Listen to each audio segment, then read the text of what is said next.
Good morning and welcome to downtown Norwalk, Connecticut for the March competition for Norwalk Havoc Robot League. This is our first event of the 2022 season.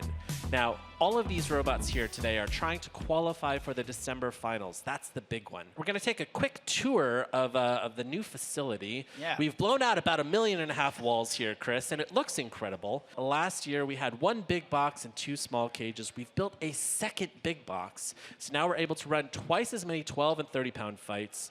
And we've built another 3-pound cage that we are going to be putting out there in the audience. This is a sold-out show today. They just opened the doors. We have fans trickling in. Already I see some familiar faces out there. There's a new builder area upstairs. We're going to take a look at that throughout the day. But let's get into the tournament basics here. We're running 3 weight classes, as always, our 3-pound, 12-pound, and 30-pound brackets. It is a double elimination. The undefeated bracket and the elimination brackets are for each weight class. The final is the winner of the undefeated bracket versus the winner of the elimination bracket. These are 3-minute fights with a possible 30-second encore if you'd like. And you either win by knockout or by forcing your opponent to tap out, ending the match early. Now, judges' decisions are for fights that go for the full 3 minutes. And we've got house bots here, and you get 1 free unstick if you get stuck up against the rail. And the house bots also contain cameras, giving us a bot's eye view of the action. Now, joining us again here, we're very excited, is our pit reporter, Katie Osborne. Hello, Katie. Hey guys, I'm stoked to be back with you and the crew. And of course, this is a day that you and I are fresh-faced and we are ready to go. But that's not what is in store for these robots. I was just talking to the builder of Starchild. He had mentioned to me that the key to today is longevity and attrition and staying involved, and not actually being involved in the elimination cage is a key, but also if you are, how do you get yourself back able to compete? So it is a long day for these builders. It's a long day for these bots. And that is going to be something that we have to keep in mind as the endurance aspect of what it's in store. Oh my gosh, Lindsay, your lighting looks fantastic. Pretty good, I must say. Same to you. We have a lot of excited people over in the chat. We have people from Brazil. Whoa. We have people from New Zealand. We have people from Arizona. We have Florida. We've got all the states covered. We have people from all over the world. So, you know, if you feel like maybe you're the only person in your community who likes robot combat, I'm willing to bet that there are other people, and you can probably find them on the YouTube live chat. So I think that's pretty cool. Very but cool. It's wide-reaching, which is amazing to see. 5, 4, 3, 2, 1. Fight, robots, fight. Taurine here is this white robot here, run by Team WPI. Alex Johnson, who also competes on Ribot. And Clyde is this green, very wide robot. Oh, and it's a fire bot, Chris! Wow. Oh, you gotta love that. Clyde is created by Gabriel Brown, who's here all the way from Austin, Texas. Wow, awesome. Wow, huge flames. Oh. Chris, it looks like a barbecue in there. Well, it's from Austin. There you go. And yeah, that was about a 5-second pin. Wow. Oh, again! My God, Chris, it's beautiful. Oh, I love it. Wow. And it looks like we got something burning inside of the box. Is that a piece of wood? Is that a piece of plastic? Should we be concerned, Chris? What an interesting bot. Wow, and really, Clyde is just taking it straight to Taurine, which is an incredibly good robot.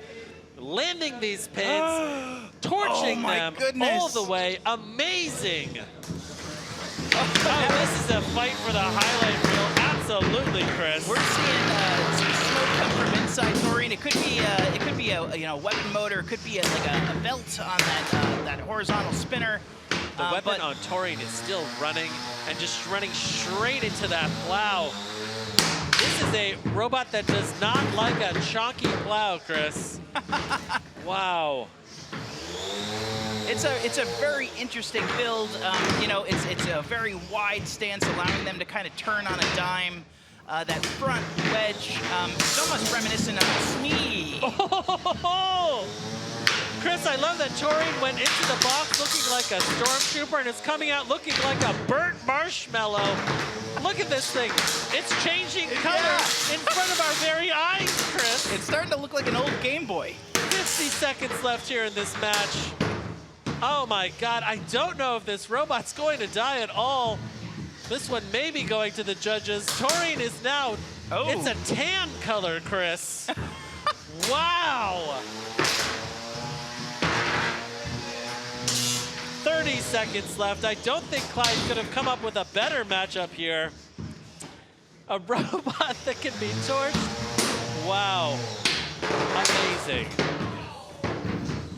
15 seconds left here in this fight. Oh no, and Clyde is in the corner. Will it be saved? Well, with their one bump from the house bot, it looks like they're going to be able to beat the clock in case they were stuck. Here we go, inverted. This is Taurine's opportunity. I don't think it's happening. This one will go to the judges. Wow. Incredible. Oh, the audience loves Clyde. Look at that. Wow. Now let's see this instant replay here. Taurine going bouncing around inside of the box. Every single time that Clyde landed one of these pins, they turned on the flamethrower. Wow. Just the flames licking up the side of the box. Oh, my goodness. Ooh, I love it. Well, you're probably not surprised. The damage did it for this one, and Clyde is the winner unanimously. 8, Another person who's joined us is Jack Move, and Andrew is his name. He and his son Julian were here in December with us. Jack Move is one of those bots that he said he's just trying to get a little bit more experience under his belt. But this time around, Julian's joining with his mini bot Bug to kind of help his dad out. So this is a tag team here, looking for that experience like Chris, you and Luke were talking about. Sometimes it's just about a little experience. I love the Davis family. They are here at basically every single competition. And Jack Move is one of Drew's favorite robots. I cannot wait to see this performance 8, here. 7, 6, 5, 4, 3, 2, 1. Fight, robots, fight. Very long forks on the front of Jack Move, which have successfully got under Ratfish, popping it in the air. Drew Davis going to work with this vertical spinner. Wow. Pushing Ratfish into the corner. Ratfish has yet to leave its square. Oh, boy. The drive on Ratfish could be dead. Oh, punish. See if an unstick is going to help here. Tap out. And there's the tap out. Tap out. You can see that look of concern on the face of Mark Harrison there, who was really hoping that his match with Jack Move was going to go longer than 10 seconds. Jack Move repeatedly hitting Mark's robot, Ratfish, in the air and leaving it to die. It's an interesting looking bot, though, that he's got there. It's a cool front pan, but you know, he wasn't able to use that defensive configuration to his advantage, and instead, you know, they got a pretty big hit under the underside, and it looked like maybe that's what kind of disabled the bot. All right, we're going to go to Katie Osborne, who's here with Drew Davis and his son. That's exactly right. And in fact, that was maybe one of the shortest matches that we've had so far today. First and foremost, you guys are sharing the story together. How special is it to be able to be here with the kids? It's fun. He's always wanted a mini bot, and he's asked for one. I'm like, no, I'm busy with my bots. But I finally got around to making him one. Tap out. My wife designed his sticker, and he loves it. So he's a little nervous, right? You're a little nervous? But we won, which is good. But more importantly, he got a little experience. So it was fun sharing the cage with my boy, my older boy. He's fighting later, so he's going to be driving the other mini bot with him, so we're really excited. All right, Julian, your first experience. I know you said I was a little bit nervous, but we're all a little bit nervous here today. How much fun was it getting out there? Really fun. Louder, a little louder. Really fun. Boom. That's all it is. Really fun. Oh Thank you, my guys. gosh. Good. Best of luck out there today. Oh, I love the Davis family. Yeah, great My bot God, I hope builders, they go deep today. greater people. Yeah.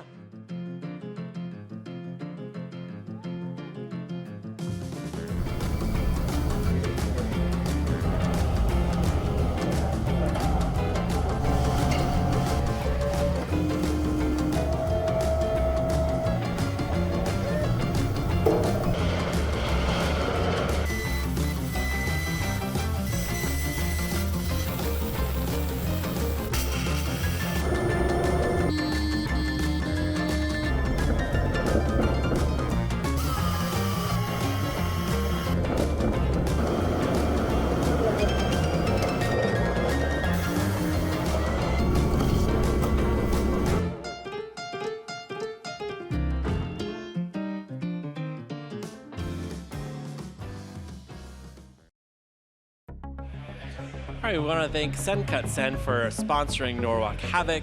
Sencut Sen is an online laser and CNC cutting service, the preferred service for many of our builders for their custom robotics parts and supplies. Norwalk Havoc fans and builders can get 10% off their next purchase with code BUILD4NORWALK10. It's numeral 4 and numeral 10. So thank you so much, Sencut Sen. All right, we're going to get right back into the fighting action here with Cage 2. 4, 3, 2, 1. Fight, robots, There's that classic Shredded Bro box rush. This is our first look at Shredded Bro for 2022. Popping, be careful what you wish for in the air. I see wheels, Chris. Oh no! And that weapon's dragging. Okay, it's inverted. This is not very good for them.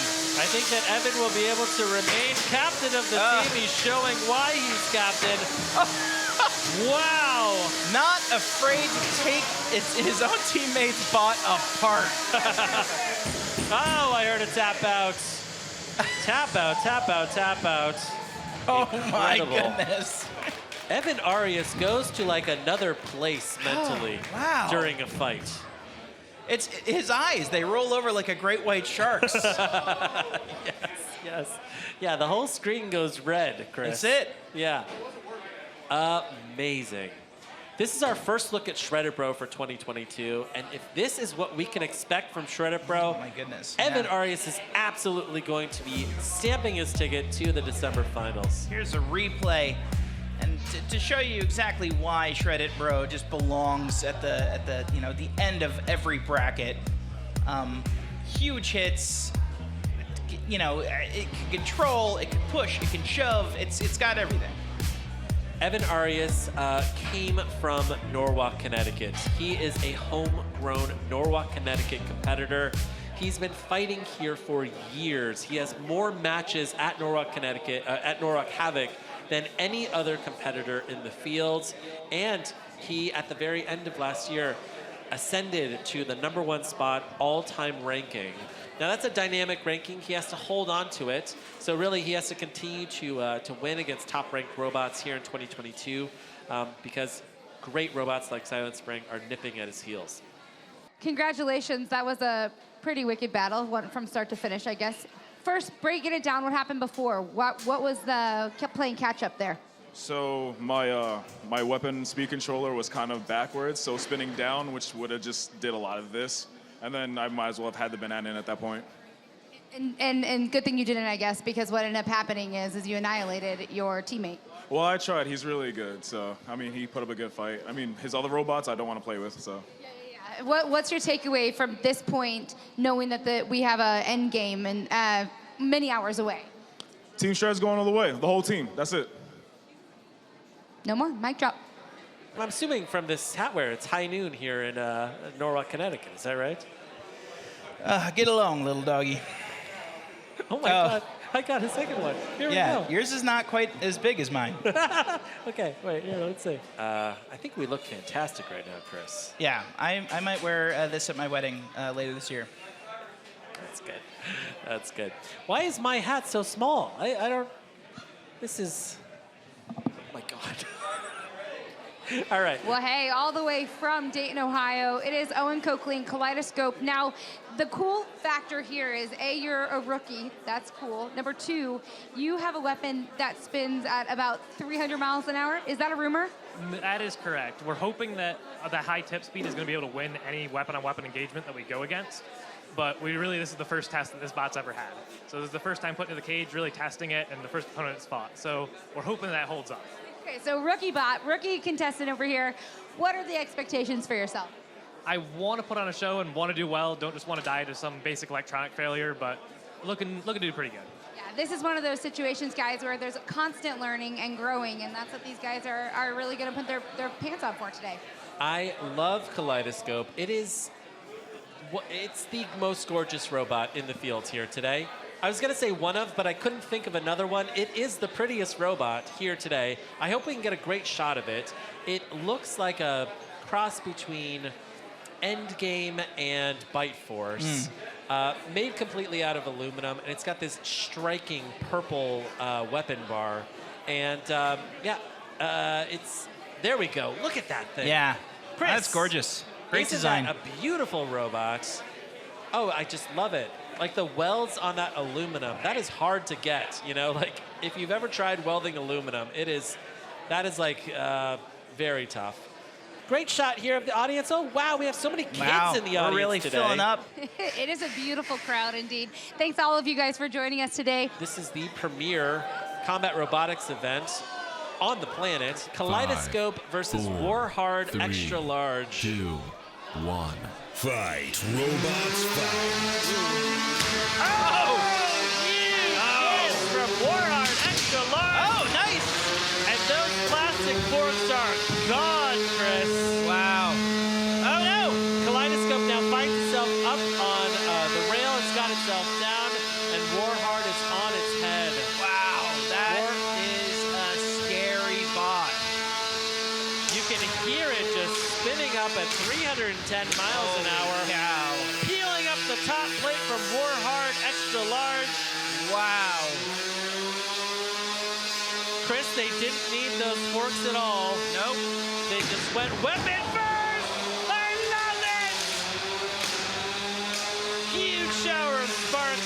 I am loving this match. Jonathan Juarez from Warhard Extra Large has now got himself off the rail and he's mobile again. But that weapon is dead. Owen Coakley, look at this. Wow. Tap out. Wow, that is a tap out. We've got Beetleweight action here in Cage 3. We've got Christian Cooper and Tothic versus Jameson Go and Silent Spring. Oh, boy. Oh, this is exciting. 8, 7, 6, 5, 4, 3, 2, 1. Fight, robots, fight. See that walking motion from Silent Spring, crossing the box, taking it straight to Tothic. Tothic just lost a little bit of that front wedge. Tothic, ironically, is running a Sodley style fork configuration Oh. designed to capture Silent Spring. Oh. Landing a good pin there. Oh, and another is good it- pin are we gonna from see this? Tothic. Oh, my God. Let's see it! Christian! Oh, no. Oh, no! I saw Christian throw up his hands in frustration. Is that overhead attack saw working? Wow. Wow. I mean, this is why, you see bots that have this configuration. They have to be so careful with that articulating arm because so much can go wrong with it out there, all hanging out on its own. Now with 2 minutes left to go, Jameson Go still has plenty of time to rack up damage, aggression, and control points. Oh no! You can hear it! Silent Spring is trying to cut its way out of the box. Wow, another huge hit. And Tothic is racking up these aggression and control points by dictating the pace of this match, repeatedly pinning Silent Spring. We've got 90 seconds of action here left. Plenty of time here to score a knockout. And again, another good pin from Tothic on Silent Spring. Wow. Amazing. There's a good close look at those little shuffler nubs on Silent Spring. Shuffler nubs, I like that, That's the Chris. scientific term. I'm sure Jameson would love that description. Jameson now is back onto his feet. He had spent most of that match on his head. Is he able to defeat Tothic here with a fully functional weapon? 50 seconds left on the clock. Will the weapon on Silent Spring come back? Is the weapon on Silent Spring dead? 40 seconds left. It's coming down to a pushing match, and Tothic continues to win in these pushing matches. Incredible, even with the the weight advantage that we have in Silent Spring. I haven't seen the weapon on Silent Spring. I think that Jameson's weapon is dead. That's a good pin from Jamo. As he just pursues his prey. Tothic is looking ragged, but this one will go to the judges. Wow. This has lasted the full 3 minutes, and one last pin from Silent Spring. That is the end of the match. Incredible. Sawblaze Captain Jameson Go ironically faced a Sawblaze-esque beetle weight in Tothic. And even though Tothic was a full pound and a half lighter, it was able to shove around Silent Spring all over this box. All right, let's see it. 1 vote for Tothic, 2 votes for Tothic. Chris? Is it a split decision? No. It's a unanimous judges' decision for Tothic. Wow. Incredible.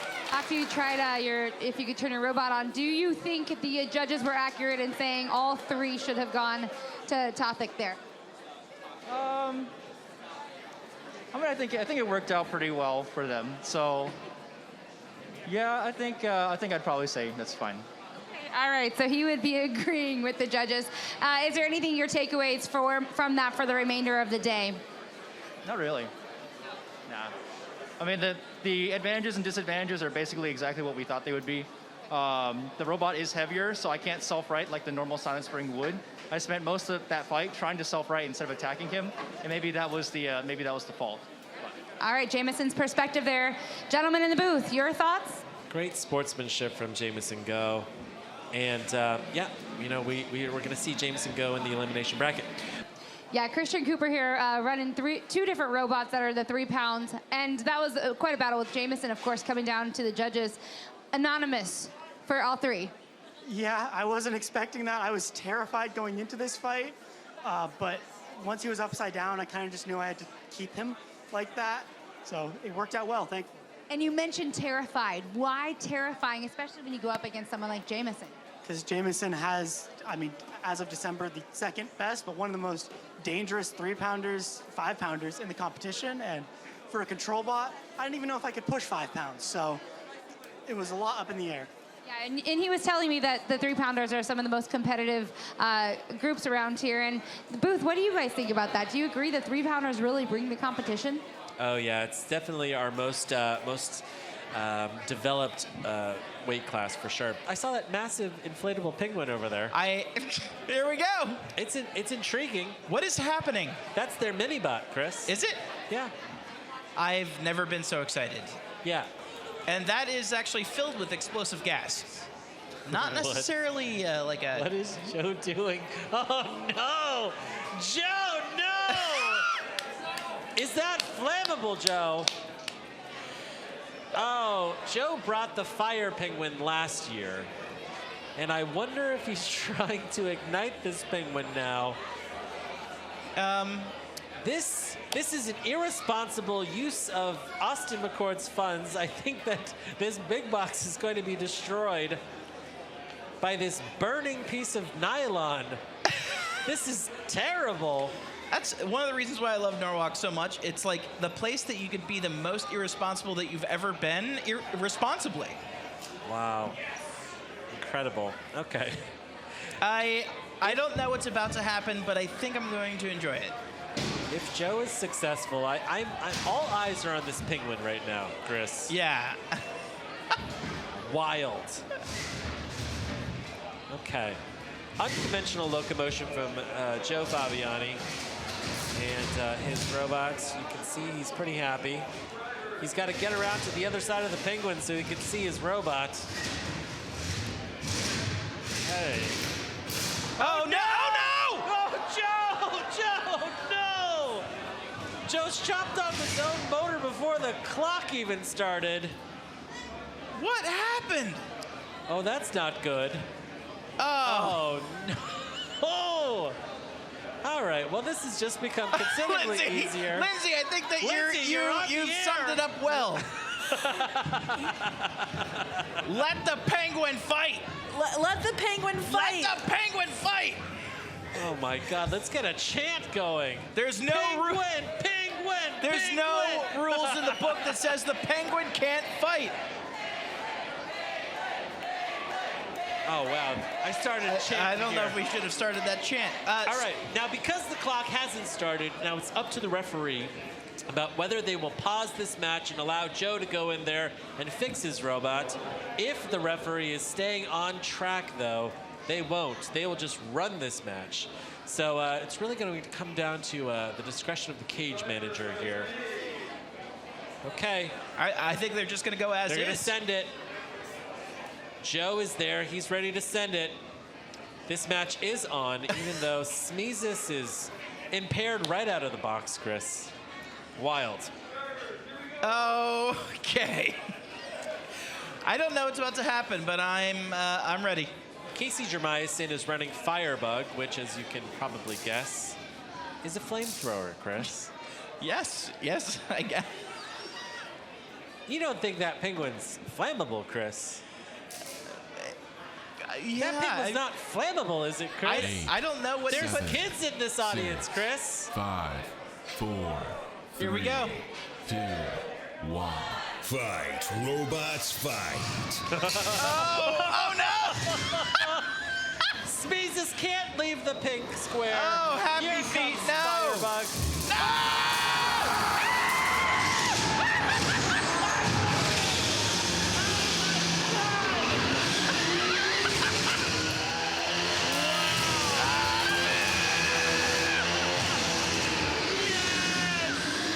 Oh, Casey's done it.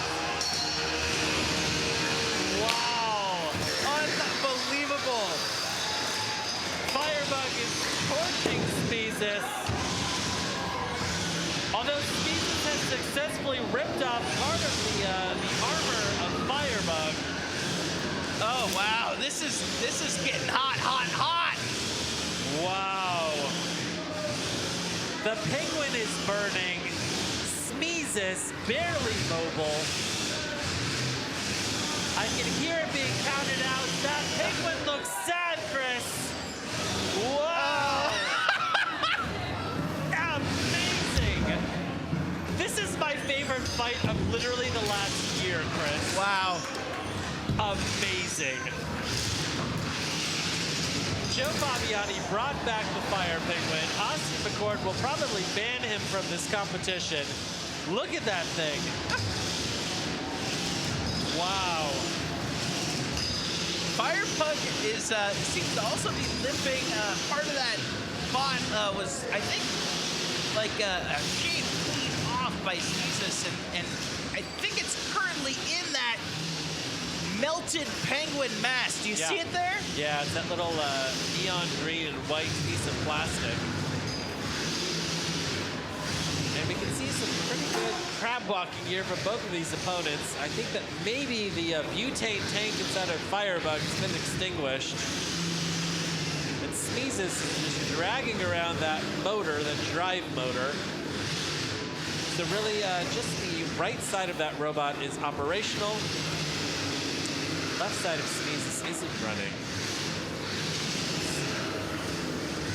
It looks like the weapon is down.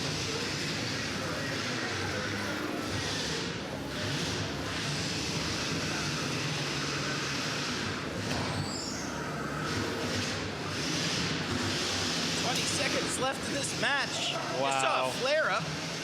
This is my favorite fight of all time, Chris. Wow, how many flammable penguins does Joe have back there? Oh, and and Smeezes is on fire with 3 seconds left in this fight. Wow. Okay.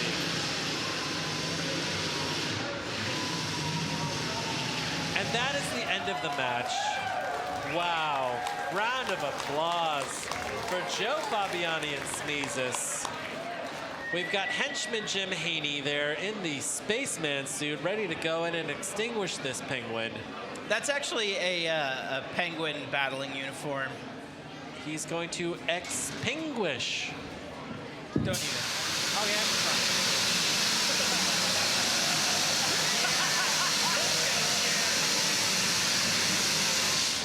Good little note, do not try this at home. Kids, you know, when Christmas time rolls around and you see penguins just sitting on lawns, don't try this. If you want to try this, I guess try it here. Although I'm assuming that we're going to outlaw this, you know, going forward. I don't think so. I think we're going to start seeing more inflatable animals. I hope so. All right, let's take a look at this instant replay. Joe Fabiani trying to get to his square. He already killed half of his drive. Oh, and I could watch this all day long, Chris. This one's making the highlight reel for sure. Wow. Firebug, huge flames here. I was talking to Casey Jermison last night. He said that he is running the absolute largest butane tank that he can fit inside a Firebug. We saw huge flames from that robot. Super entertaining, slow motion Jim Haney. Let's go. Look at him go. Amazing. For this next match, we're gonna have to see if they can peel off all of that that dead penguin from the floor. Now, one of the cool things is we have these negative air pressure systems inside of these boxes, so all of the noxious flames are going up and out of the building. Okay, we are going to go to Katie, who is here with Smeezus. That's right, Joe Fabiani and the penguin that was. What was the story behind the penguin? So a couple of years ago for the Norwalk Finals, we brought a small penguin into the 3-pound bracket. It unfortunately fell over and caught fire, destroyed a large portion of the arena. And ever since then, I've been trying to recreate that level of fire. I've tried a couple different things, but now I think we have a great opponent here who offered to kindly help us. So we filled our penguin with a bunch of methanol, and then the fan inside helps it aerosolize. So you saw a great little burst of aerosolized methanol. And yeah, the fire inside my robot, I don't know. I think the motor fell off, and then it just kind of torched itself. It literally torched itself. And as they're doing a cleanup, out of curiosity, did you guys name the penguin before that experience happened? No, I think if we name something, you get too attached to it. But we always knew this was the conclusion of this penguin's life, and it's like naming a farm animal or something. It just makes you too sad to see it go. Okay. All right, gentlemen, back up to you. All right, we're going to go and check in with the judges. Wow, Firebug, unanimous judges' decision. Casey Jermison and Casey Jermison advancing here. The judges love that flamethrower.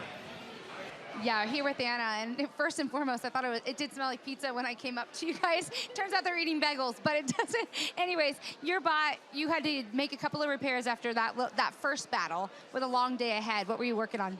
Yeah, we had to replace a wheel, but luckily the gearbox was fine. And we have a few places that we got to file down the frame, but the armor did exactly what it was supposed to do. All of our electronics are working, so we're just going to get ready for the next match.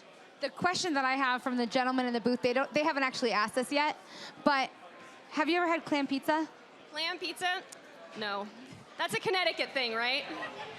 Depth charge 4, 3, versus James from Northwestern. Fight, robots, fight.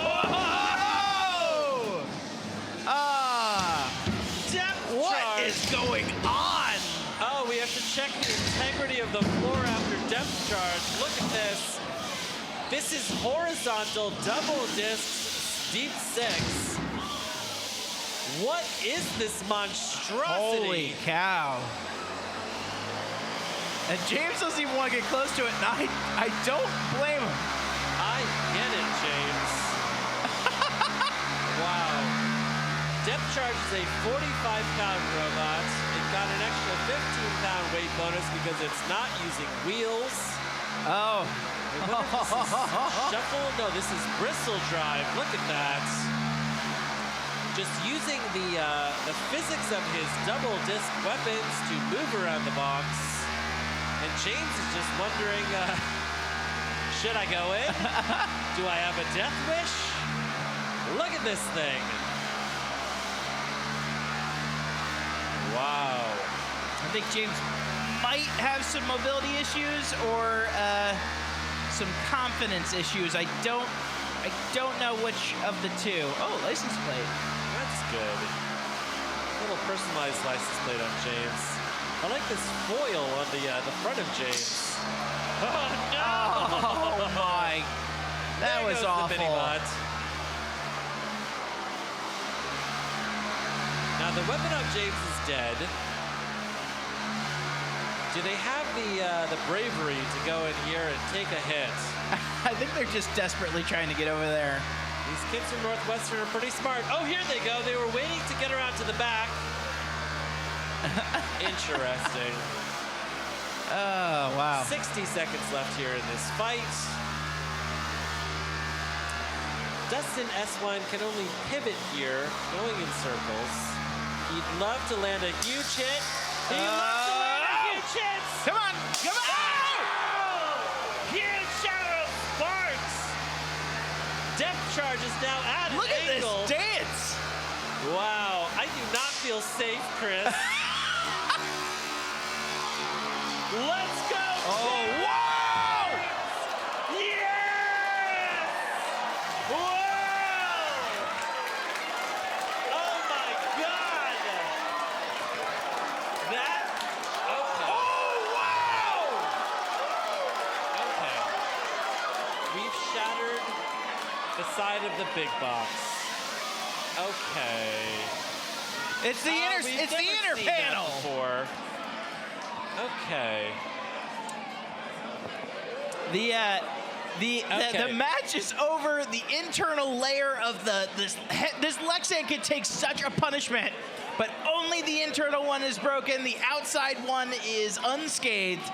Everyone was safe in the audience all the way through, but I cannot believe it. We have shattered the internal panel. I have never seen that before at Norwalk Havoc.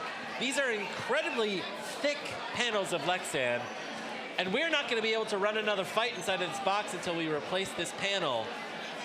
Amazing. Look at the audience. Everyone's still alive. Anybody bleeding? Wow. No, look at that. They love it. They love the carnage. Each one of these panels is like nearly bulletproof. Yeah. And it was able to make it through that first one.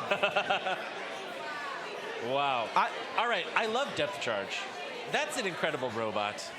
Like the power there. I mean, like its very first bounce was. Let's see this happen. Right into the floor. We have Let's to look see at what this. happened here, Luke. Oh. That is deep 6th level damage to the floor. Wow. Wow. And then it spent about 90 seconds just spinning menacingly. Oh, there goes the mini bot. James finally worked up the courage to come over and get Dustin at. Wow. All right, here comes the big hit. Here we go. Here it comes. Moments before disaster, Chris. Wow. Smashing that inside panel. Incredible. Wow. Unbelievable. Perfect shot. What are the motors that Dustin Eswine is running on that robot? Wow, look at that. The exterior panel is totally safe. Wow. All right, we're gonna go to the judges here. We've got a shattered Lexan panel.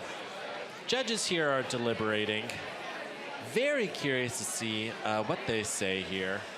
Well, let's talk about damage, aggression, and control. Oh, look at that. I can't believe it. Depth charge remains alive. It was a horizontal spinner, but you can see that it's actually not broken all the way through.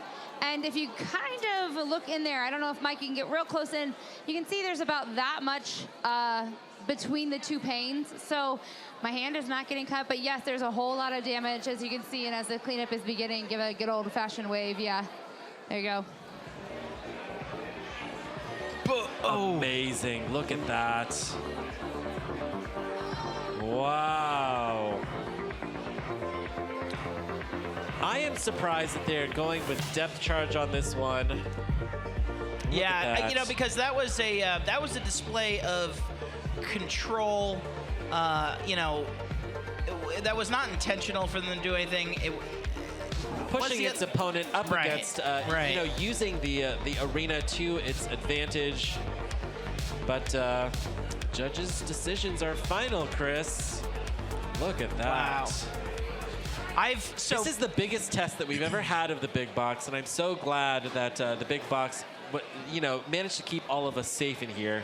I mean, these weapons are incredibly destructive. Yeah, standing by with Jim Haney, servicing as the head referee with NHRL. Now, I just saw you brooming. I also hear you counting a lot. What are the responsibilities of a referee around here? So the referee is responsible for ensuring that all the fight rules are adhered to and to make sure that competitors have a safe and enjoyable time in the cage.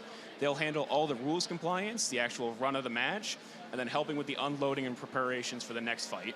How challenging is it sometimes, you know, when you know these guys are battling head to head and you know you want to bend one way or another, but you got to stick with it? It's incredibly difficult.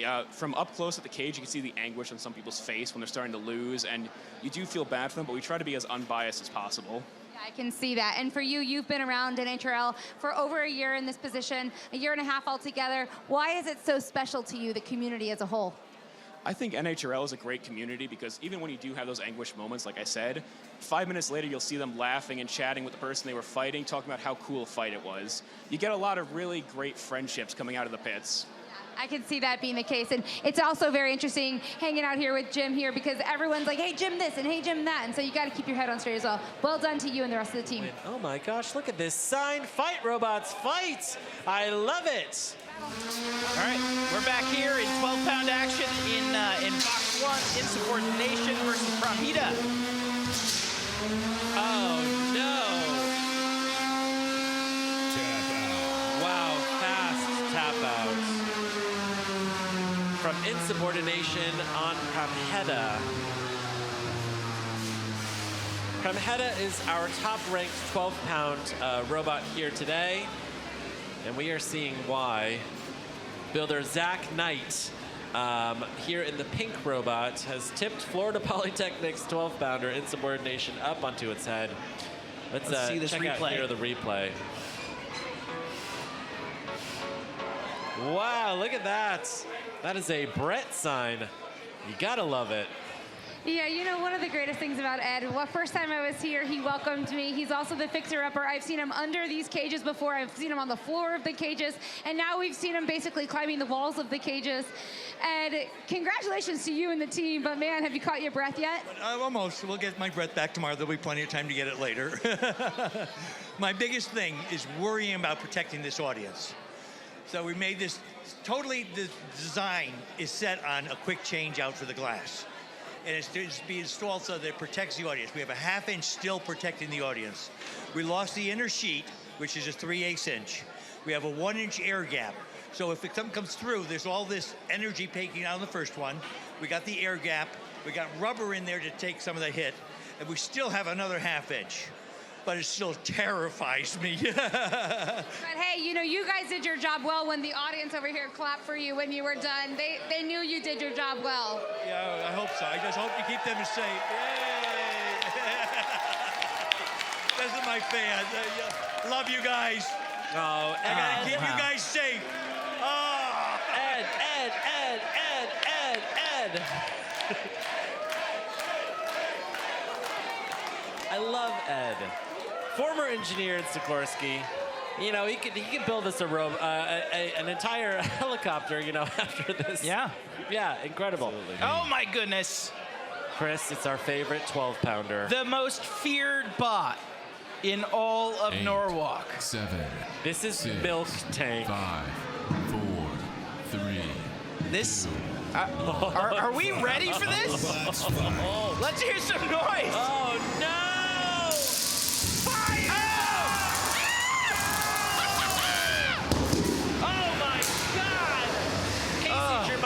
Crossing the box, popping those three balloons. Here we go. All right. The cow-themed robot of Milk Tank up against the fiery inferno of Firebug. But I'm gonna give it to Milk Tank. They've stayed alive, Chris. They're still going. Incredible.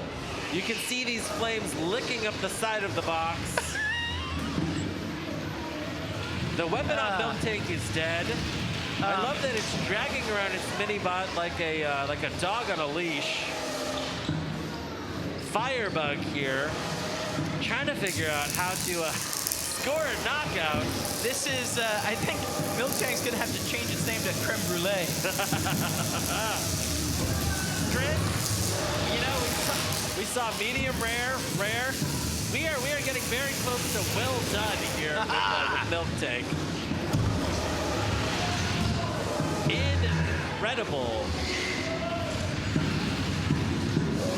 See a good stat here from Gil. Milk Tank has caught fire in its last 2 matches. You gotta love that. And what's this? Is this a wow. pin? They have ensnared Firebug. Firebug has successfully cut through the zip ties that that kept that mini bot attached to the main bot of Milk Tank. See a little bit of zip tie underneath Firebug. Oh my God! Has zip tie Firebug sucked in a line of zip ties into its left wheel drive? Yes, exactly. That's what's happened. Incredible. Now, is Firebug able to move? This is the most mobile that we've seen Milk Tank. Let's go. That huge butane tank. See glitter just flying everywhere. Incredible. I think that Milk Tank is going to take it the full 3 minutes. We're going to go to the judges. This robot continues to improve. I think time and time again. This is the longest Milk Tank fight at this point. Yeah. I think every other Milk Tank fight has ended in a knockout. This is amazing. I love to see the performance of Milk Tank, the improvements of Tamara Doherty and Ashley, her team member. Here we go, one last big burst of flames from Firebug as we take this to the judges. Round of applause. Let's give it for up Milk Tank. for these 2 bots. Wow, the bubble mini bots there, just bubbling away there in the corner. You gotta love that. The juxtaposition of hot flames and deadly bubbles. All right, we're gonna go over to the judges. Not surprisingly, Firebug, Firebug, Firebug. This is a unanimous judges' decision for Casey Jermiason and Firebug. That was almost a victory. They made it all the way to the end there. 3 minutes. Boom. Yeah, tell us about that. Yeah, this is like the 2nd time that we've made it the whole match. So to me, that is incredible. And to the crowd does love it. What we all love, though, was the glitter and the bubbles and the fact that that is still at play here. What was the motivation for that? Well, actually, we set that up for our first fight because we thought we were going to be facing Tater Tot, and we thought that that was going to have liquid nitrogen. So we were like, what does that happen with the bubbles? Is that going to make some interesting with the bubbles, with the liquid nitrogen? So then we just kept it on there. So instead, y'all just caught on fire, which is fine. Yeah, we knew the Caseys were coming for the bubbles, and he warned us. He's actually at the table right next to us. He goes, I'm coming for the bubbles. And we're like, all right, Casey, you do your thing. Like, we love them. We love sitting next to them. And this is now the multiple times we've competed against them. And been on fire from them, yeah. So, guys, Firebug may have actually won that one, but in fact, it was a little bit of a victory for these ladies over at Milk Tank, for sure. Looks like we are going to another fight here in Cage 4. 3, Oh. 2, 1. Fight. There is our founder, Austin McCord, with his bot, Hash Brown. What? I don't know what I'm seeing. I think that this is liquid nitrogen. Yes. What is happening? Norwalk Havoc founder Austin McCord has built this weird wooden robot with liquid nitrogen canisters facing off against Marathon. Marathon built and driven by Valkyrie driver Fred Moore. Oh, no! Huge hits there. Austin McCord has built a wooden robot. You can see Fred Moore there in the background. Oh, no! There's wood coming off of Hash Brown. No, he should have gone with pressure treated. Wow. Incredible. Wow. Hash Brown, the only bot that can fight T-1000. Wow, liquid nitrogen did not work in this match. You've got to imagine Austin McCord built a liquid nitrogen robot just because it's fun. Fred Moore and Austin. Wow, look at this. I love that they're in sippy coffee cups. Just a little bit of liquid nitrogen getting sprayed around here inside of the box. This is the kind of robot that Austin loves to build. It's weird. It's unconventional. This is why he built Norwalk Havoc. Wow, amazing. Look at it. You can see the joy on Austin's face. Getting ready to tap out. No, decide, oh, yep, there we go. There we go. All right, let's head over to Katie, who is talking with Austin. Familiar face, name to all of us at NHRL. It's Austin McCord. And the hash brown robot here, on the other hand, that wasn't as familiar to some of the people. What was the inspiration? In 20 minutes. Like, there was a lot of stuff that didn't happen, and so this is what happens if you put a bunch of 2x4s together. It did a lot better than I actually expected it would, and so it's always fun to try something new and different, and liquid nitrogen is definitely interesting as a weapon. I feel like liquid nitrogen has been an ongoing conversation piece here today. But up until then, like, no one thought, hey, maybe I should use liquid nitrogen, and like, I don't know, it did slow Fred's spot down for a little bit, so just needs an actual real delivery method besides paper cups. So when you have your builder and robot hat on, then you have to take that off. Sometimes they come in as an overseer of what NHRL is all about. You mentioned fun. Yeah. How much fun is it now kind of seeing this whole thing come to life even more? It's super awesome. I think like the fact that this community has come together around it is really, really exciting, and that's what gets me excited, is that we've got full stands, we have incredibly excited fans, like we have incredible competitors, and each event continues to get better. And so my job's not to win the event, because that would be ridiculous, but instead to be like, hey, what is the craziest thing that we can do? And like each time we just try to step it up. How can we get even crazier? And so really excited about what today is, and like we've expanded so much today, and the future events that we're going to have later this year, things are going to get even more exciting. If you have an idea for a new part or design but aren't sure where to begin, try the Send Cut Send Parts Builder, where you can find inspiration for your custom gears and weapons. Use the code BUILD4NORWALK10 for 10% off your next order. Thank you so much, Send Cut Send, for supporting Norwalk Havoc. 3, 2, 1. Fight, robots, fight. All right, we got a little bit of college team on college team action here with Warlock and Jade. Jade is run by Northwestern's Combat Robotics. Whoa! Whoa, that was Jade. Warlock exploded that robot. The University of Maryland team is celebrating cage side. The weapon on Jade is dead. Wow, incredible. Oh, man. Oh, that's looking a little messed up too, though. All right, those are the builders of Jade there from Northwestern. And yeah, just lost the match to the University of Maryland. Wild. We got to see this replay. That was huge. Yeah, yeah. Look at that little tiny mini bot. It wants to get in on the action too. This isn't over. This isn't over. Amazing. Now Warlock, that is a killer. Here we go. Let's go and check out this replay. Wow. Oh wow. You can see that the weapon disc from Jade is now bent. They tacoed that thing, Chris. That is incredible. Wow. That requires so much energy. Yeah. Wow. You can see that Warlock's forks got underneath, or its wedge got underneath that weapon, and then when they were able to kick the entire robot in the air, severing the blade from Jade. And the guy right there to the right wearing a Rusty shirt, that is a man of class. You gotta love that. Hey! Oh, I love Ed. You know, you can go and check out the Brett experience here live. You get to drive your own house bot. We had food trucks here earlier. You can go out and check out the bot museum. We've got a half dozen battle bots out there that you can take photos of and check out.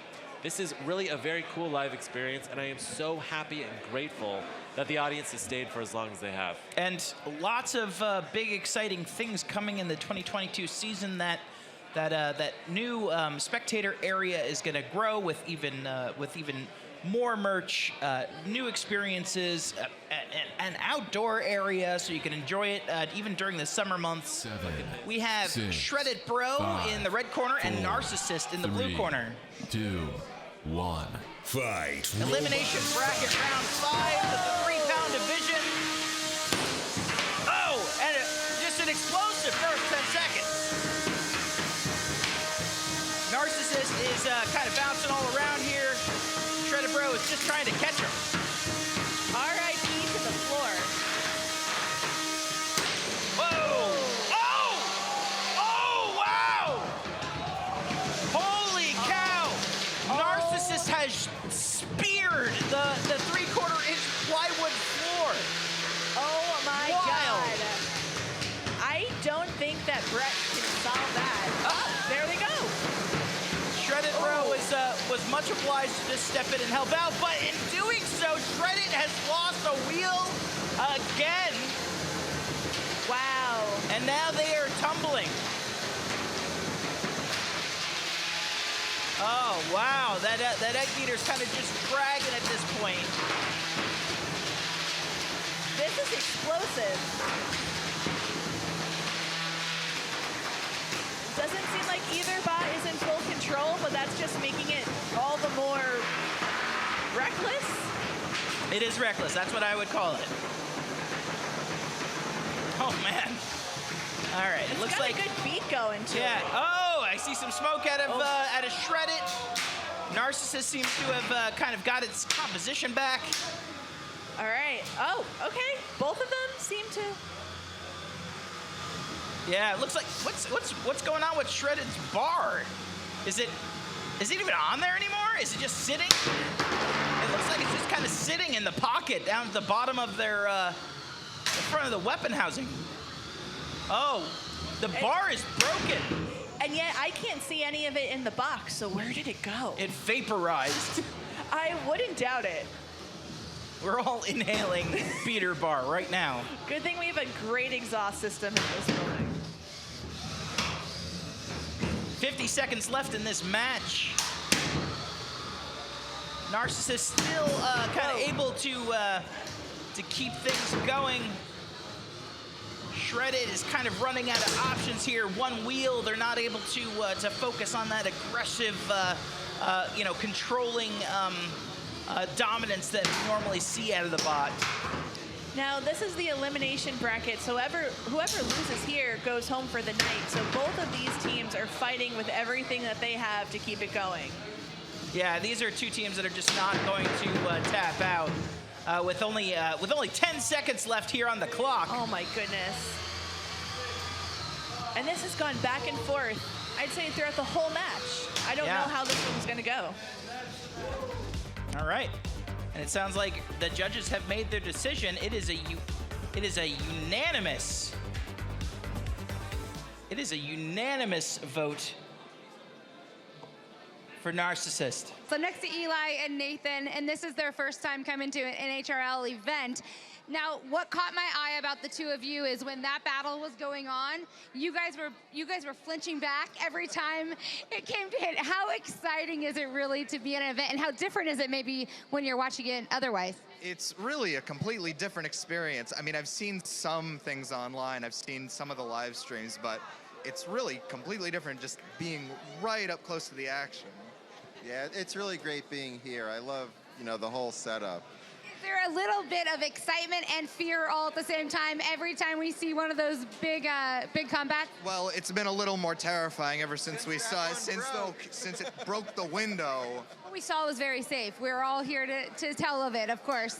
But I think that is what defines the difference here. You smell it, you feel it, there's a different energy. A completely different energy being here. Do you build anything? Hoping to in the future. We might have a future competitor. The big question is, what would you name it? I don't know. I think a father-son duo here. This could be something exciting to watch for. Thank you guys for your time. Okay, look at this. Undefeated bracket round 2, 12-pound action, Kaleidoscope versus Wow. Oh, look at those forks. Oh!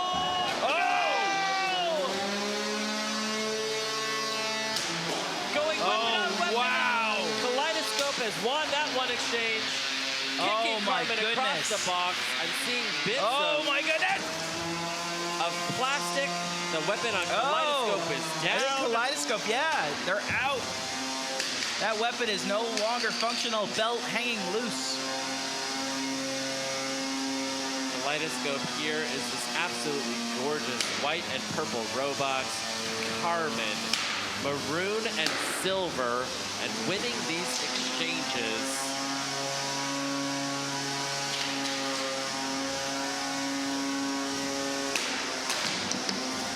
Kaleidoscope's plastic forks are gone, and you can see a bit of its bottom plate being peeled away.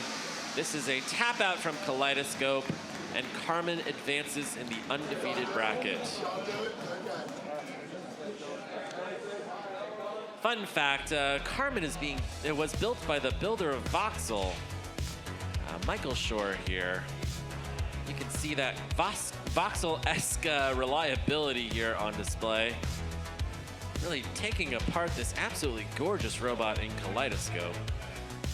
Kaleidoscope lost its forks, it lost its weapon, and it found itself on its head, unable to self-right. Send Cut Send is an online laser and CNC cutting service, the preferred service for many of our builders for their custom robotics parts and supplies. Norwalk Havoc fans and builders can get 10% off their next purchase with code BUILDFORNORWALK10. Thank you so much, Send Cut Send, for sponsoring Norwalk Havoc. Fight, robots. Oh, it's from Hina! Wow, what a surprise! I love it! Promhita just coming out of the box. It was off the frame, and oh no! Firebug getting airtime here. Firebug looks like it's high-centered on something. Oh, and Promhita will come and help it out. Incredible. It looks like Firebug is high-centered on a piece of its own debris. Oh! Here we go. Promhita is now stuck up against the rail. Will Casey Jeremiason allow Bubbles to come in and make the saving throw? He's not. Incredible. Casey Jeremiason is preventing Bubbles from coming in to save Promhita. To be a massive upset. Wow. Wow. Oh, he's saying Bubbles. I don't think so.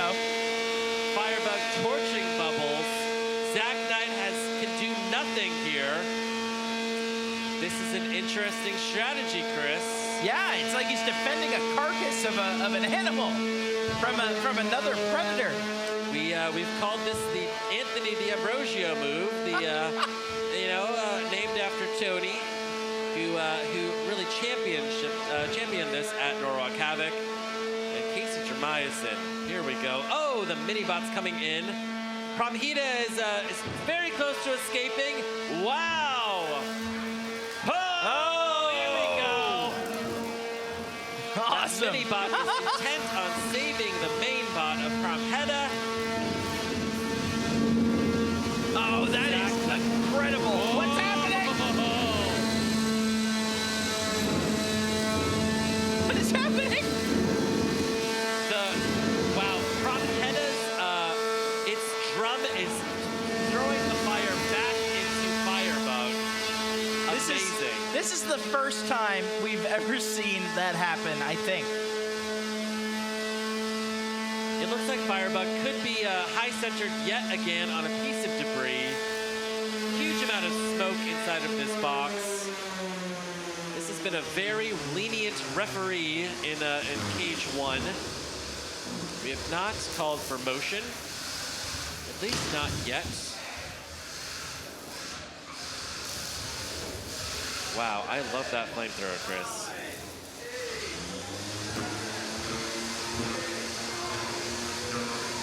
5 seconds remaining. And that is the match. This one will go to the judges. Wow, I feel like I saw a couple of different moments where a referee could have done a count out. Wow, look at that. I want to see that slow-mo shot of of the flame getting redirected back at the bot who's dishing it out. Yeah, that was very cool. That's so cool. Oh, Casey's done such a great job with that flamethrower. Now you've got to ask yourself, is preventing the saving throw of bubbles, is that showing aggression and control? I think you could argue that it is. Here we go, look at that. Oh, Promheda just blowing that fire straight back to the face of Firebug. Amazing. That's so cool. All right, this match went the full 3 minutes. We're gonna go to the judges. Oh. Judges are still deliberating. Okay. It's hard to quantify damage with fire. Yeah, that's true. All right, we're gonna go and check in with Lindsay. She's got a poll up in the YouTube live chat. All right, so this poll is live, so people are still voting. But right now, Promheda stands at 83% of the vote. So I would say that that is a pretty decisive victory, at least according to the fans, about who won this particular match. Yeah, I guess, I don't know, can we make a value judgment about whether it's ethical to prevent your opponent from being saved by the house robot? Well, I mean, in battle, sometimes ethics has to just fall to the wayside, right? Yeah. We've just heard over the radio that we have a split judges decision. Really? Yeah. Okay. And the winner of that match, split judges decision, is Zach Knight and Promheda. Promheda survives here and will advance. Incredible. All right, we're going over to cage 4 now. I think we're going to see this. Oh, Waddles is still waddling in anticipation, but Depth Charge again is showing that it is a very dangerous bot, even to itself. Dangerous literally to everything. Opponent itself, the arena. We're going to see if Fluffy's able to get over there and help get Depth Charge off of the side of the wall. A polite nuzzle, but it's not doing the business quite yet. I think they got to come at him from the other direction there. Yeah, well, there we are. And now let's see if it can wiggle itself free from that corner. Ooh. It's starting to. Now, it's a very strange form of locomotion. It's using that gyroscopic power, and it's resting on top of all of these barbecue bristles. Mm-hmm. Some of which are already missing. The additional ones missing. Oh, I see. Wow, what was fire. that? Oh, I don't know if that was supposed to happen. Chris, that's a lot of electrical discharge. We might see some electrical fire here in a moment. I think I just had electrical discharge. Yeah, it's electric over here. Oh, that's going to be a replay and a half. You know, electrical discharge or not shocking. Let's go to the replay here. So this is what kind of set the match. The Depth Charge just kind of ends up on the side of that box, but when it does make its way back out, look at that. Oh, I see. It's the wiring. And the brushes are already on the ground. This was over quickly, but over in an entertaining fashion. So once your parts come out of the laser, they still might have some scale and porosity, minor handling scratches, as well as markings from raw material. They now also have a little bit of a burr on the edge from the manufacturing process. What we do is we remove that through a linear deburring machine. This is also a belt sander, commonly referred to as a time saver. The linear deburring process is best suited for flat sheet metal parts like this, but they have to be of a certain size. The smallest parts that we can run through the deburring machine is a 1-inch by 3-inch part, whereas the largest is a 24 by 46-inch part. So here at Senka-Sen, we use the minimum amount of pressure on that deburring machine to remove that burred edge. So this is what you should expect when you receive your parts. It should be free of a burr on the outside surface of both sides, but it will still have a somewhat sharp edge here, as this process doesn't roll that edge. It only just removes that burr on that outside face. It might still have some imperfections and small handling scratches as it goes through the rest of the handling process, but it won't have any raw material manufactured markings on it anymore. Parts that meet our criteria are pre-selected to go through this deburring process and checkout. If you don't want your parts to go through that process, make sure you uncheck the box that says deburring. If you have any other questions regarding your design, don't hesitate to reach out to us at support@senkasen.com.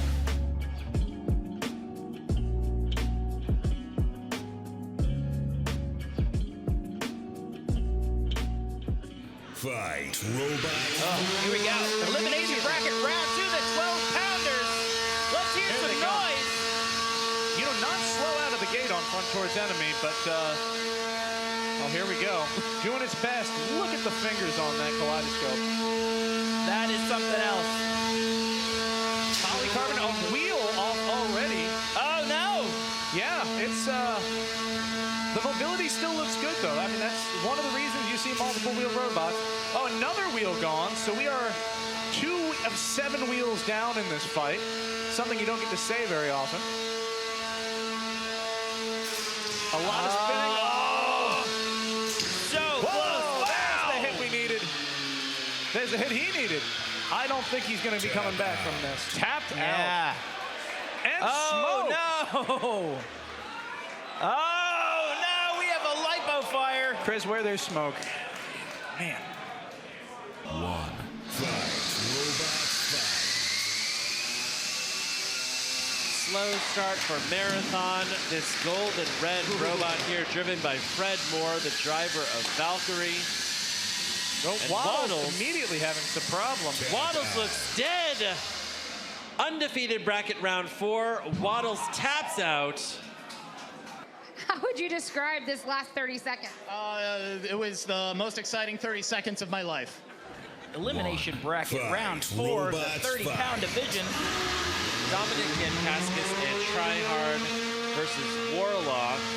This is a Team University of Maryland robot. Oh, Warlock is now on the stuck wall. up on the rail. It got itself stuck there, Ricky. Yeah, it's unfortunate. This might not be it. You don't see a lot of charity at this stage in the event, especially in the elimination bracket. Now, earlier we paused the match so that we could go in with our little human hands to unstick a robot. But is this what's going to happen here? Oh, all right. All right, Katie, I see your cage side. What can you see? Well, in talking with Warlock before this, they said they were nervous to get into this cage with Tryhard. He said, in fact, in December, Tryhard and or a similar robot. Drive issues already. Oh, interesting. Here's there may be a little high centering going on there, at least on one side of that robot. Yeah, we see that one wedge flip that's kind of lifted up there on the bot's left side. Yeah, perhaps the backside contacting the ground. But the gyro dance makes everything okay. Oh, wow! That's it! Huge Chunks hits. flying. Whose chunks are they? We're gonna have to see. That's the top. That's the top of Warlock laying in the middle of the arena. Yeah, however, that's that weapon housing, that motor housing on the top of Warlock. However, look at the drive. It is spry again. We can't count them out quite yet. The weapon on Warlock is down. Pieces, bits going flying everywhere. This is incredibly destructive. And frankly, we love to see it. Whoa! Another big exchange here. Elimination bracket round 4. One of these bots will be going home in less than 60 seconds. I don't know if they're going to last until the judges, Ricky. No, Pieces rapidly losing weight. This is... Oh, no! The Norwalk dive. There it goes. My goodness. Oh, but it's still moving. It's gone. Wow. Tap out. Wow. Till the last, look, a pile of electronics. They said, come back and I'll bite your kneecaps. And they got obliterated for it. Warlock is going to need a necromancer to bring himself back. Oh, my. Incredible. Look at the energy in that exchange. You know, there are moments when you can tell every bolt on the robot has fatigued and is on the edge of breaking, and that first hit did it. Everything after that point was just gravy on top. Easy pickings. 4. Oh my goodness, 3, it's Ripperoni and depth 2, charge. Oh, wow! Everybody prepare yourself. Oh, oh, is that a piece of the bar? Depth charge was the robots that breached the inner Lexan earlier tonight. Oh, giant impacts. These are two incredibly heavy hitters here in the box. Massive destruction, although it's mostly the box that's suffering it right now. Wow. You can tell that the audience trusts the box in here because everybody moved over to the big box to see this fight. And can you blame them? I mean, the power in these two robots is just, you can feel it in your bones. Now, it looks like the left side drive of Ripperoni is looking a little sad. Oh, look at that gouge!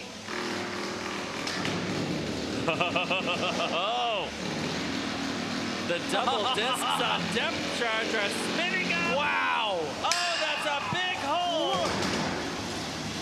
Oh, and depth look at charge that. has speared itself into the side of the box. Embedded itself. I think an unstick can happen here, but yeah, look at that. Did you hear the One noise as it was removed from the wall? Oh! Taking apart this box. And then chucking Ripperoni as it approaches. Dustin Eswine, the captain of Deep 6, has built a horizontal Deep 6 here. Oh, wow! Somebody ring the dinner bell. That's what I'm hearing. Depth charge is a 45-pound robot because Dustin Eswine is running bristles instead of wheels. Wow! That's huge! Ripperoni severed the belt on depth charge. Remember that. Oh, I was going to say, Ricky, now that bot doesn't move unless that weapon is going. So this robot is dead. Yes, 100% dead in the water, you might say. Well done. Huge round of applause from the audience for Ripperoni, who has defeated Depth Charge, the most feared 30-pounder in this competition here today. The audience loves that too. Look at that. Okay, looks like I could put my whole fist through that. The undefeated bracket, round 7, 3-pound division. All right. Wow. Big hit there. Silk and Stoneforge. Silk going flying. Stoneforge very mobile, but it's still going to have a hard time getting around a wide robot like Silk. This is very exciting. The winner of this match is going to go on to face the winner of the elimination bracket to crown a champion. Yeah, we are right on the precipice of glory here. I can taste it.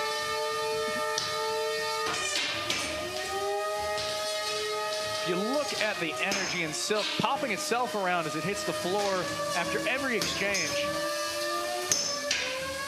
And still able to give back big hits to Stoneforge. You can see just clouds of sawdust from those spinning weapons. Floor has taken a beating, and so have these robots, but one of these robots is going to the finals immediately. Woo!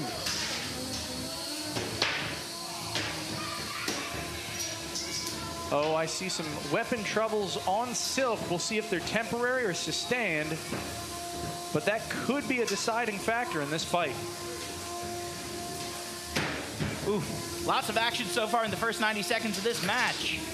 Stoneforge still doing its best, still seems to be firing on all cylinders. Silk doing what it can, but without an active weapon, it's really struggling. Yeah. Still, that is a lot of heavy, hard metal at the front of Silk.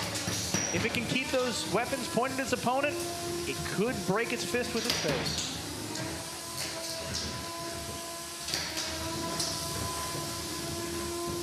A lot of control being demonstrated here by Stoneforge. Dictating the pace, the position. Oh, and then going after the mini-bot.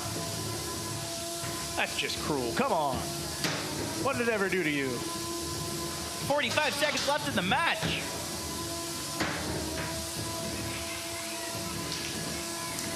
With opportunity knocking, it looks like Stoneforge might be answering the door. Silk doing its best to shut that door in Stoneforge's face, but is that a wheel that just went flying?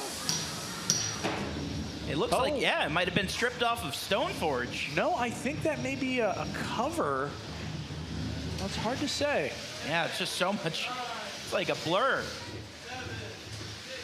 Oh, no, it was a wheel. Look, it's that front left wheel that is some damage, and it will make a difference. But this is the end of the match. I'm going Stoneforge. I'm picking Stoneforge. Yeah, Stoneforge, pretty close fight though, but yeah, Stoneforge for the win. Elimination bracket, Silent Spring, Sepiol, 3 minutes on the clock. Match 150 of the 3-pound division. Just to give you an idea of how many matches we've made it through today.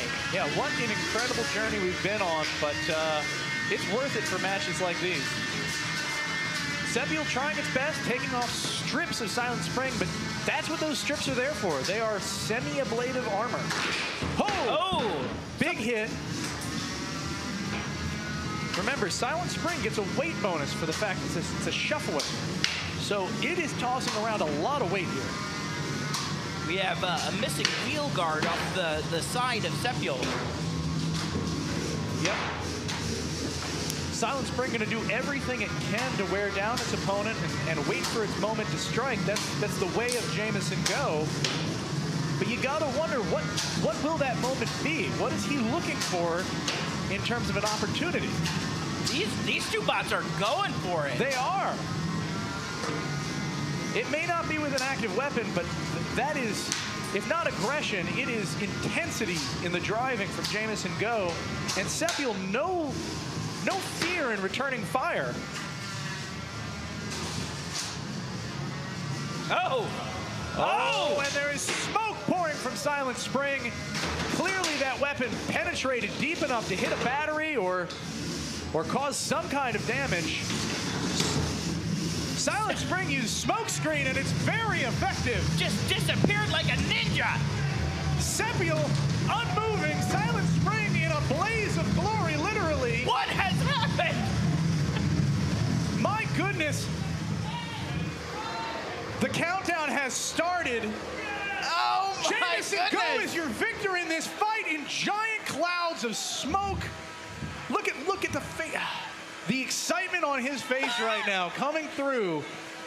And you know, the clouds of smoke just billowing out of this robot. You can't see. You can see it on the live stream. You can't see here to see these robots. It is that thick. That's the most excited I've ever seen someone who has to go rebuild an entire robot right now. I think all right, we're going to inside Katie still now. works. It's just probably nicked the battery a little bit. So. That's it? Yeah, I got 2 spare batteries. Let's put a new one in there. Easy peasy, guys. Look at this matchup. Elimination bracket round 5 of the 30-pound division. Tryhard and Ripperoni. Major hit. Talk about kinetic energy. Oh, I felt that one in my teeth, Ricky. Ripperoni, it's really the what happened? Big pieces of Ripperoni. There's a battery out of Ripperoni. You can see through that robot. It's a lot more than a battery out of that robot. That is a see-through robot here. Oh, and Ripperoni is dead. Anna's a bit of a Wonder Woman, but I don't know that you're supposed to have an invisible chunk of your robot. Wow, fast match for Tryhard. Ripperoni here is going to get counted out in the corner. Knockout. Amazing. Ripperoni, great theming. And it really was this one-hit knockout. Here we go, one more. Here's a little taste of Italy. 2-hit knockout. Let's see it. And chef's kiss right there. Wow. Wow. Fight, robots, fight. Marathon has quicker, but both robots up to speed. Oh, big hit on the tire. Oh, this is interesting. The bot itself, Marathon, I think is just able to get under Tryhard's blade. It's practically perfect size if he hits it just right. Much less so when upside down, though. So this is going to be a battle for Marathon to self-right so it can get that weapon back up to speed. But it's holding its own so far, although I think I see some sparks flying from those motors. Marathon is bumping around on its head. That weapon is dragging along the ground. Tryhard, though, looks fully operational. The weapon on Marathon is back up and running. Oh, here we go. They are And we're back. self-righted. This is anyone's game again. You notice it looks like Tryhard not putting that weapon full blast. It wants multiple hits on its opponent. Marathon kicking in and out in its weapon. So we'll see how the durability holds up. Whoa! Ricky, the weapon on Marathon is down. Yes, it is again. We have a wheel on Tryhard that's looking a little askew. That right-hand wheel doesn't look right, Chris. Doesn't even look hand. 90 seconds left here in this fight. Dominic Yankaskis eager to score a knockout here. You would love not to take it to the judges. You know, it'll be interesting after this fight. Oh, I hear some struggling motors. That is the weapon going down on Tryhard. Sounds... Yes. Oh, it's coming back. But that is a struggling motor. It does not have a lot of life left. 60 seconds left. Marathon stays on. It probably has what it's... Oh. And Tryhard stuck against the wall. This could be it. Fred Moore dancing in delight here. This is a tap out from Tryhard. My goodness, are the your winners. winner. Marathon and Fred Moore. Round of applause. 30-pound full combat winner for March. Fred Moore earning $1,000 in cash and the golden dumpster and an automatic invitation to the finals in December. All right, here you go. Here's your trophy. I think there's $1,000 cash in there, Fred. Oh. We're gonna have to check with Austin. Yeah, we should check with Austin. All right, tell me a little bit more about your undefeated journey here today. What were some of the hardest opponents that you faced? What were some of the most memorable fights? The hardest opponent was Tryhard, who tried his hardest. And he tried probably a little harder than I was ready to have tried on me. But we outlasted him. Drive was great. Kept running into him, kept going. Don't give up, never surrender, never say die. Thank you so much, Fred. Congratulations again for winning. I will say, interesting call out here, there is a strong Maryland-Virginia rivalry. So, you know, this is Battle of the Beltway. Yeah, okay, good. 5, a little bit of regional 4, pride here on the 3, line as well. It might just end in traffic. It always does. Fight right off the, hit right off the bat there. And it looks like the weapon on Minimizer is dead. Brandon Bennett Young coming in to capitalize. Elimination bracket round 5 here for 12-pound full combat. Incredible mobility for the level of drive left in that system. Now, as we learned earlier, the sides of Minimizer here. Oh, you're right, Chris. The weapon on Minimizer is back. Oh! Now, what we were seeing here were these big, wide arcs from Minimizer before, trying to eat at the wheels of Demigorgon. And it looks like Demigorgon has a locked up wheel. Yeah. Well, that's what they warned us about, is the fact one of those drive sides is going to have trouble. But Brandon, being the driver he is, can really do a good job on just a single wheel and the weapon. However, if either of those go down, he is in massive trouble. Minimizer, on the other hand, 2 wheels, weapon, has a real shot, you know, a real extra life, if you will. That's true. Minimizer, one of the great things about Minimizer is that it keeps its weapon safe, and it decides when it's going to come around, swing around, and try and hit one of these wheels. Demigorgon with its kind of sluggish driving. Trying to figure out a good strategy here. If they can get around to the side of Minimizer, they may be able to cut through the body. Oh, that wheel on Demigorgon has started to get a little chewed up. Given its already altered mobility, it's gonna be a major hurdle if he's not careful. Oh, and there's chunks. The drive is down on Demigorgon. Oh, no, you're right, Ricky. There's chunks coming out of the wheel. Oh, perfect hit from Minimizer. Not quite enough to disable Demigorgon, but it's close. This is the time with 50 seconds left to come in and finish the job, Minimizer. Minimizer has been doing a fantastic job of being conservative of when it's time to attack make sure that it's still protecting those wheels, protecting the sides. And ladies and gentlemen, I think that's it. Is that it? Tap out. Wow! The Big kill tap shot. out. Incredible. Your winner is Minimizer. Sean Becker advances here and will be facing Carmen, 12-pound full combat. These are two of the very best robots here in this 8, competition. They have 7, survived all the way to 6, the end. 5, 4, Jamison in 3, 2, combat stance. 1. Fight, robots, fight. Off they go. This is going to be very interesting. Narcissus has been flying everywhere. Silent Spring has been incredibly stable. This is Undercutter versus Undercutter here. So the geometry is really favoring weapon-on-weapon hits. One of the tough things with an Undercutter is you want to have dear. exposed wheels. What happened? What? That is a tap out. Is that a tap out for Narcissist? Yeah, Dominic, a couple of questions here. Everyone's asking, why'd you tap out? The pulley fell off. We just ran out of time to check everything, and apparently it wasn't tight. So it is what it is. 3, 2, 1. Fight, robots, fight.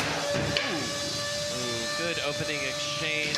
Jamison Go finding the low ground here in this fight. Bits and pieces already coming off of Silk, but still seems to be functioning.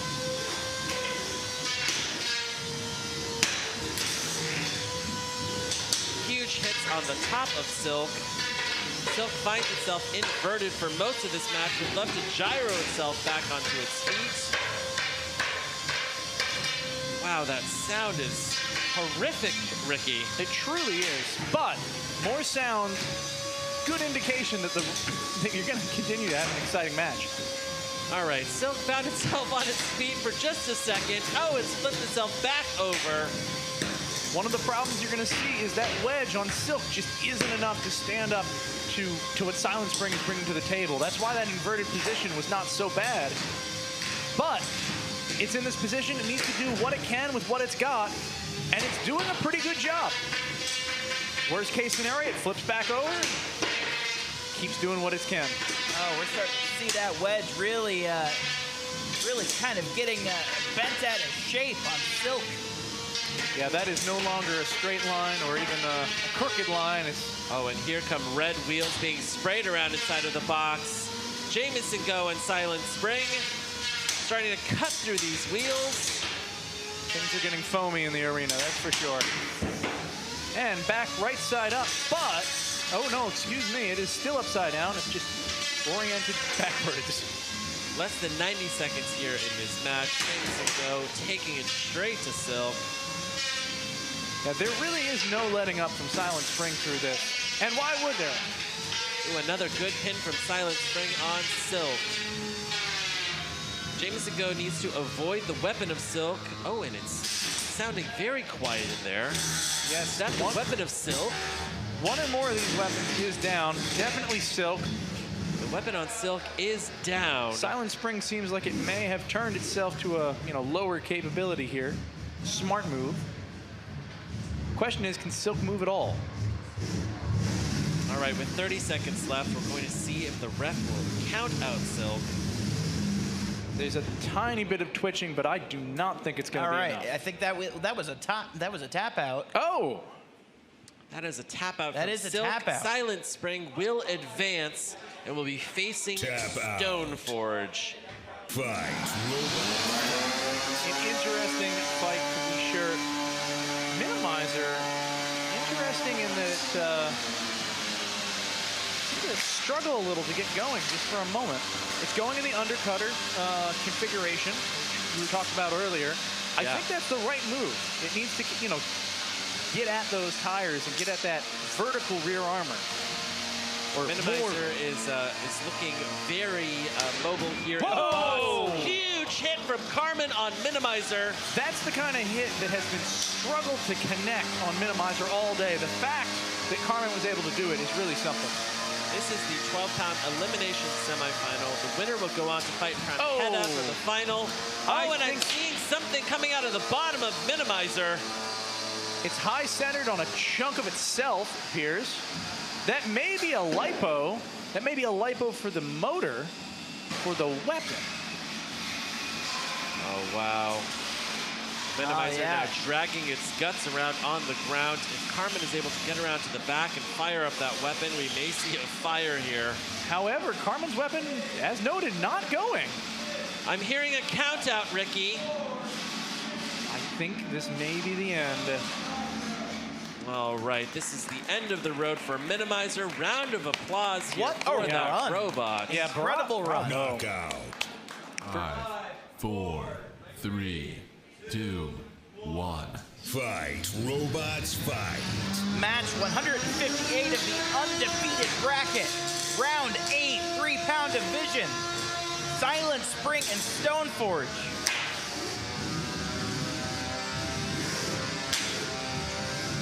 Oh, and in these early exchanges, neither robot's getting under the other. We are just seeing some weapon-on-weapon hits. Ooh, that was a good hit onto the side of Stoneforge from Jameson Go and Silent Spring.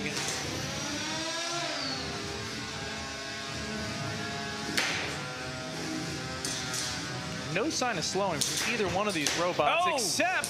Wow. There goes the wedge.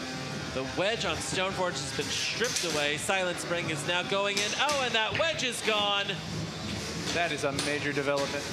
They're going to go weapon on weapon. A huge hit from Silent Spring on Stoneforge. Without that wedge, it is going to be excruciatingly difficult for Stoneforge to get under Silent Spring and for that weapon to be effective. And it looks like the weapon on Stoneforge is down. Folks, it is only a matter of time and luck at this point. As long as no mistakes are made, it is going to be Jameson's game, but anything can happen. Oh, it looks like that weapon is actually up. Oh, there you go. I misspoke, Ricky. Just the weapon barely. on Stoneforge is up. It's in bad shape. It's struggling, but around. it is going. Is that a tap out? I think it might be. Tap out. That is a Stoneforge tap out. Silent Spring has done it. We are going to go into a sudden death rematch here in 20 minutes. 5, 4, 3, 2, 1. Fight, robots, fight. James Wynn with Stoneforge is running the drum here in this final match. The winner here will go home with $1,000. Silent Spring here running the exact same configuration he's been running all day long, going through the elimination bracket, escaping that bracket, defeating James once. He's going to see if he can do it here again. Oh, big hit from Silent Spring on Stoneforge. Wow. You can hear that drum spinning up even faster. Sound coming off that. It's like an air raid siren. Incredible. Jameson Go getting around to the side of Stoneforge, kicking it right there into the Lexan. The durability, though, that Stoneforge is showing is just fantastic. Amazing. That weapon belt is running right down the center of Stoneforge. Oh, that could be it. We hear a slowdown, certainly. It's still spinning. Slowing down. Coming up on 90 seconds here in this match. Jameson Go is the picture of reliability. Stoneforge eager to score some damage points here. Oh, big hit again on Stoneforge, which goes rocketing off. Oh, and you see a little bit of white plastic peels away. The weapon on Stoneforge is going full send here. Another big hit. Jameson Go landing a huge hit on Stoneforge. The stamina and patience of both of these competitors. I mean, they're doing everything they can, but the restraint it takes not to just get greedy and go for the kill, especially on Jameson's part. 45 seconds left here in this fight. Stoneforge trying to back up and reset itself. But that drum is suddenly sounding quite a bit quieter. 30 seconds left here in this match. The drum is still running, but not quite as fast as before. I think Jameson Go has succeeded in stopping the drum of Stoneforge. Oh, another big hit here with 15 seconds left in this match. 10 seconds left here. Final moments. 2-1. This one will go to the judges. Incredible. Round of applause for the final match of the threes. Really James impressive. Wynn and Jameson Go. Got Don Dorfler, Derek Tran, and Andrew Rossell. I feel like I always start with Don. Maybe we could start instead with Andrew. Andrew, your thoughts on this fight. Who do you think won the 3-pound finals? Yeah, this whole day's been a day of attrition, and Jameson, had a little bit of a rough start, and I think he's turned it around enough to walk away the first 2022 champion of Norwalk Havoc. Okay, we've got one vote for JMO. Hold on, we don't know that yet. Derek, cast your vote.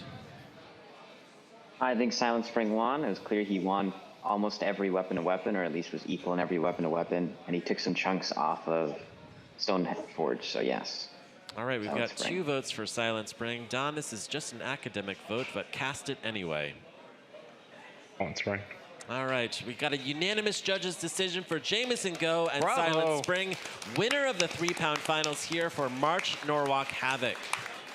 JMO, okay, there is so much tape on the side of Silent Spring. I don't know if I've ever seen Silent Spring looking so rough. Like, tell me about this bot that really held up today. Oh, well, it's the backside's taking impacts from all sorts of, did I fight like all horizontal spinners almost? Really like close. Most of the bracket was just horizontals, horizontals, horizontals. And the whole point of this go around was to really test out the new horizontal module. So we only ran horizontals this time. This is one of them. There's another one which is black in color, and that was testing something else. Hey, hot glue, some face. Incredible. Angry face. Very good. Wow. So as a result, the back armor took a lot more impacts than it was probably intended on doing.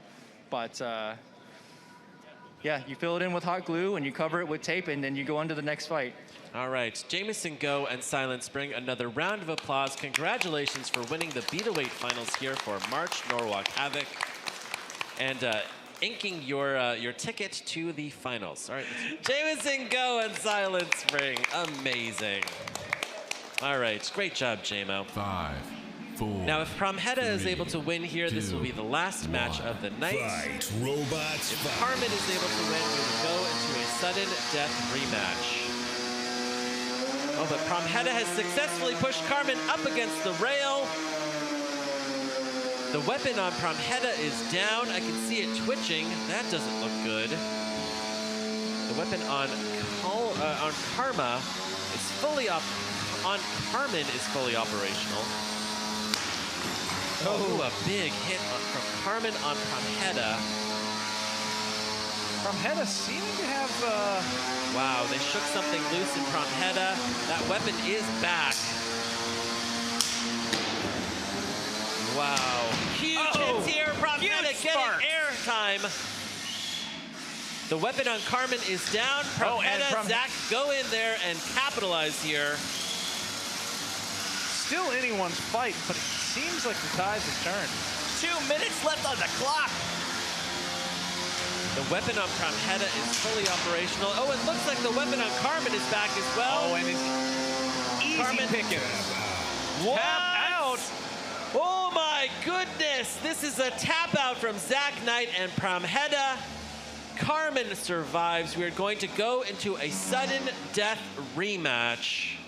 Put a coat of wax on it. Mm-hmm. Yeah, all right. That'll buff out. Fight, robots, fight. Oh, and the spin up on Promheta is good.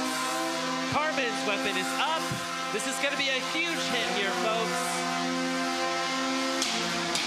Oh, right off Promheta the bat. just staying absolutely planted to the floor. Carmen getting itself up onto the rail and down. Oh, another big hit. And immediate weapon stoppage on Carmen. We'll see if they can get back up to speed. They can. Glancing blow on the side of Promheta. Something sounds a little off over there, though.